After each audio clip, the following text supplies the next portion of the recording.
नमस्कार दोस्तों, मेरा नाम सावन कुमार है और बाय प्रोफेशन में एक आर्किटेक्ट हूँ।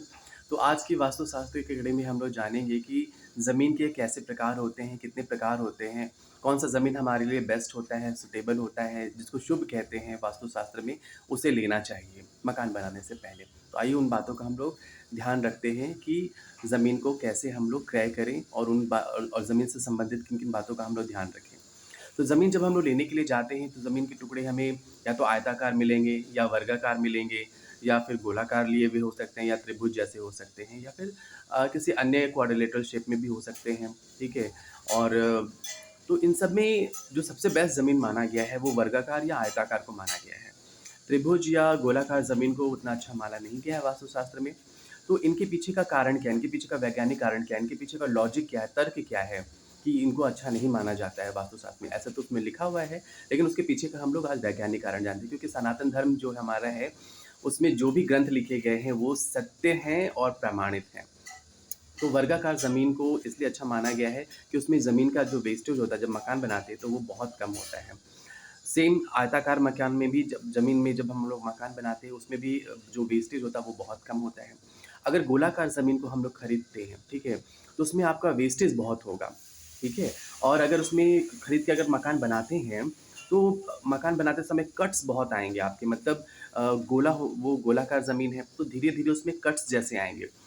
सेम यही कारण हमारा त्रिभुज में भी होता है, ठीक है? उसमें भी आपके ज़मीन के वेस्टेज काफ़ी हो जाते हैं और क मकान के प्रोफ़ाइल में जो आउटर प्रोफ़ाइल होता है, उसमें कट्स बहुत आ जाते हैं और हम लोग जानते हैं कि अगर मकान में जितने ज़्यादा कट्स आएँगे, जितने ज़्यादा मोड़ आएँगे, फ़ोल्ड्स आएँगे, वो मकान भूकंप में उतना ही बुरा परफ़ॉर्मेंस देता है। मतलब वो मक अगर भूकंप आता है, तो सबसे पहले वही मकान गिरता है जिसमें ज़्यादा फ़ोल्ड्स होते हैं, जिनमें ज़्यादा कट्स होते हैं। तो यही कारण रहा है कि हम लोग व्याग्रमुखी गोलाकार हो गया या त्रिभुज हो गया, इस तरह के जो ज़मीन होते हैं उनको क्रय करना नहीं चाहिए। ज़्यादातर या तो वर्गाकार ज़मीन लीजिए या तो आयताकार ज़मीन लीजिए, इसमें ज़मीन का वेस्टेज भी कम होता है।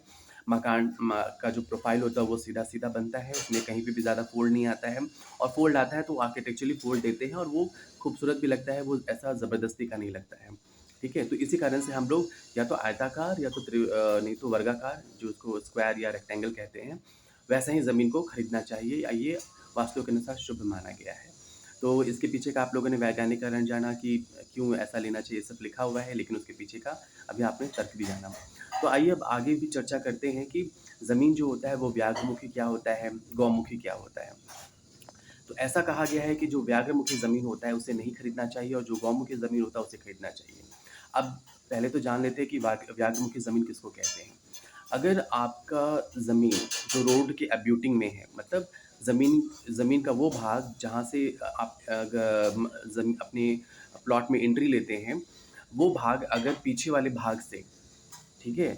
वो बड़ा हुआ तो, उसका लेंथ ज़्यादा बड़ा हुआ, पीछे वाला ज़मीन का भाग हुआ उसका कम छोटा हुआ, तो उसे व्याघ्रमुखी ज़मीन कहते हैं। मतलब वो व्याघ्र की तरह उसका बड़ा मुँह हो गया, ठीक है?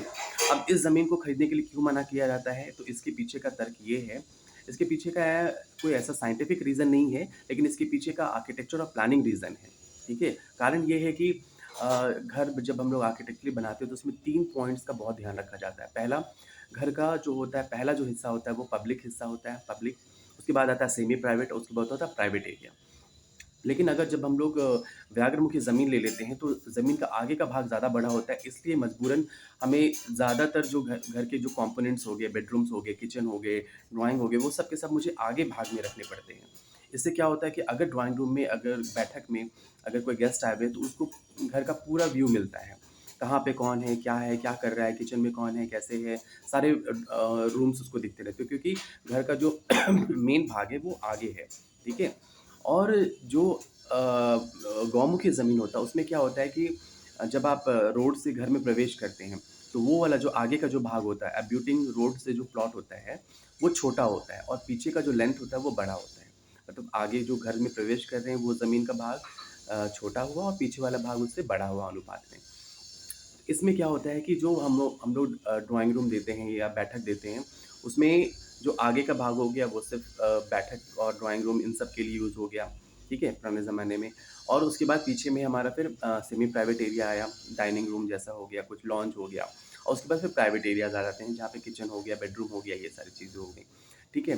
तो ये मेन कारण है उसका कि हम लोग व्याघ्रमुखी ज़मीन को ना खरीद कर गौमुखी ज़मीन को खरीदते हैं, क्योंकि उसमें जो आर्किटेक्चर के जो मेन पॉइंट जो होता है जिससे हम लोग घर बनाते हैं, 3 बिंदुओं को ध्यान में रखते हुए कि public area, semi private area और प्राइवेट एरिया, ठीक है? तो ये जो 3 मुख्य बिंदु हैं जिसकी वजह से हम लोग गौमुखी ज़मीन को प्रेफ़र करते हैं व्याघ्रमुखी ज़मीन के ऊपर में।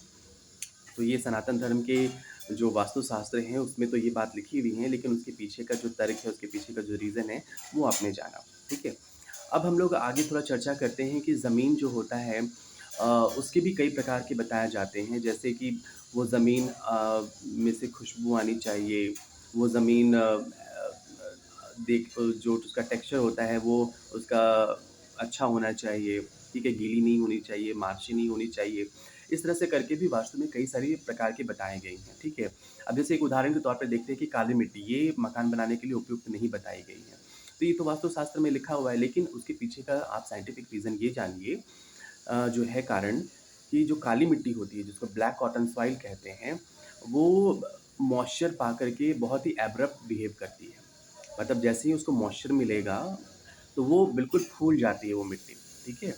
और जैसे ही मॉइस्चर हटेगा, गर्मी का जब सीज़न आता है, ठीक है? तो वो मिट्टी बिल्कुल बड़ी-बड़ी दरारों के साथ वो फट जाती है। तो ऐसे मिट्टी में मकान बनाना बहुत ही डेंजर होता है, क्योंकि वो फूलती हैं, सिकुड़ती हैं, फूलती हैं, सिकुड़ती हैं। इससे क्या हो जाता है कि जो ज़मीन का जो हम लोग नींव डालते हैं, वो कमज़ोर हो जाता है, वो हिल जाता है और मकान गिरने का बहुत चांसेस होता है। लेकिन आज के समय में हम लोगों ने काफ़ी वैज्ञानिक तरक्की कर ली है। अब काली मिट्टी क्या, हम लोग रेत में भी घर बना लेते हैं, समंदर में भी घर बना लेते हैं। तो अब वो ज़माना नहीं रहा, ठीक है? वास्तुशास्त्र में उस ज़माने में जब चीज़ें नहीं थी, तो मकान बनाने के लिए मना किया जाता था कि आप ऐसा मकान मत बनाइए, क्योंकि चांसेस है कि मकान गिर जाएगा और उसमें रहने वाले लोगों को नुकसान पहुँचेगा। तो उसके पीछे का वैज्ञानिक तर्क ये हुआ करता था।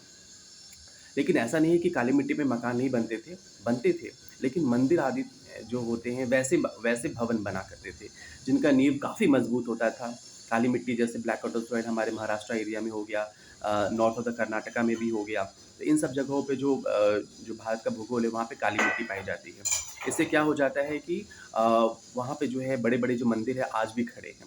तो क्योंकि वो मंदिर काफ़ी हेवी स्ट्रक्चर हुआ करते इसलिए खड़े होते थे। लेकिन जो नॉर्मल मकान हुआ करते थे, उनका काफ़ी चांसेस होता था कि काली मिट्टी में थोड़ा कम सर्वाइव कर पाएँगे, ठीक है?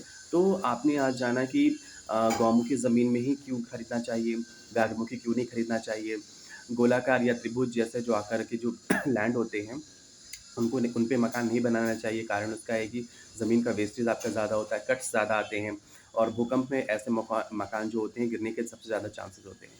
और वास्तु में बताया गया कि वर्गाकार और आयताकार ज़मीन लेना चाहिए, जिसका कारण ये है कि इसमें ज़मीन का वेस्टेज कम होता है और भूकंप में वैसे मकान टिके रहते हैं, अच्छा परफ़ॉर्म करते हैं। फिर आपने जाना कि मिट्टी के जो प्रकार होते हैं, ठीक है? उसमें कौन-सी मिट्टी पे हमें घर बनाना चाहिए, कौन-सी मिट्टी पे नहीं बनाना चाहिए, ठीक है? जिसका मैंने एक उदाहरण दिया काली मिट्टी करके। ऐसे ही जो बाकी अन्य मिट्टी होते हैं, अब तो सब पे मकान बनने लगे हैं, ठीक है? बजरी वाले जैसे ज़मीन होगी उस पे बनने लगे हैं, ठीक है? आपको एक अगर उदाहरण दें कि बिहार में हाल में ही एक जो ब्रिज था वो कोलैप्स कर गया।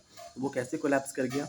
क्योंकि उसकी जो स्ट्राटा था वो सही से नहीं मिल पाया और कहीं एक जगह से उसके जो कॉलम था, ठीक है? वो सेटल हो गया, जिससे पूरी की पूरी ब्रिज कोलैप्स हो गई, ठीक है? तो ये वास्तुशास्त्र में इसी बात को ही मेंशन किया गया है कि ज़मीन जो आपके मकान का भार सह सके, जो सेटल ना हो, जो मिट्टी सेटल ना हो जल्दी, ऐसे ही मिट्टी पे घर बनाना चाहिए, जो सख्त हो मिट्टी, ठीक है? जिसका ज़मीन सख्त हो, जिसको जहाँ पे नींव हमारी अच्छे से टिक के रह सके।